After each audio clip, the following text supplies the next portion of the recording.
সাজনার পাতায় অনেক ক্যালসিয়াম থাকে, অনেক উপকার থাকে। আমি আজকে সাজনার পাতা ভাজি করবো, সেজন্য কড়াইতে প্রথমে পানি দিছি, তারপরে পরিমাণ মতো লবণ দিবো, তারপরে পেঁয়াজ ঝুরি করছিলাম আর কাঁচা ঝাল ঝুরি করে পানির মধ্যে দিয়ে দিছি, দিয়ে এবার পানির বলক তুলবো।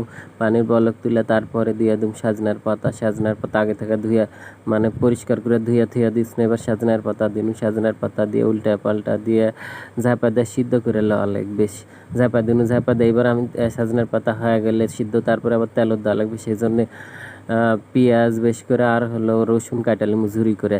আগেও আমি সাজনার পাতার মধ্যে একটু বেশি পেঁয়াজ ঝুরি করে দিছি আর কাঁচা ঝাল চিরা দিছি, কারণ সাজনার পাতাতে একটু পেঁয়াজ রসুন বেশিই লাগে, তাছাড়া ভালো লাগে না খেতে।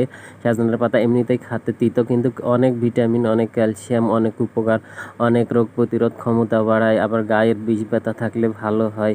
যদি বাড়িতে বৃদ্ধ মানুষ থাকে তাদেরকে মাঝে মাঝে করে খাওয়াবেন, আপনারাও খাবেন, তাহলে আপনাদের রোগ প্রতিরোধ ক্ষমতা বেড়ে যাবে শরীরের। আর এটাতে অনেক ভিটামিন, অনেক ক্যালসিয়াম, সাজনার পাতাতে অনেক উপকার, তো যা খেলে ভালো হয় শরীরের জন্য খুবই, সেটা সবাই জানে না।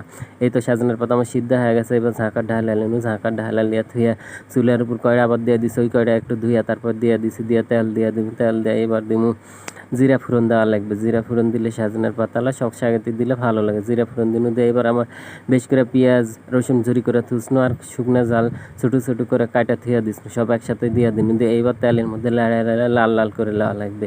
তেলের মধ্যে লাড়া লাড়া লাল লাল করে তারপরে শাক ঢালা দেওয়া লাগবে। এই তো আমি সুন্দর করে ভেজালিম, এগুলা ভাজা লাগবে ভালো করে, আর একটু পেঁয়াজ রসুন বেশি দেওয়া লাগবে। তাছাড়া সাজনার শাক খাতে একটু তিতো তিতোই লাগে, অত ভালো লাগে না। আর এটা একটু খারাপ করে ভাজলে খাওয়া যাবে না, এটা অনেক সুন্দর করে ভাজা লাগবে আর একটু তেল বেশি দেওয়া লাগবে।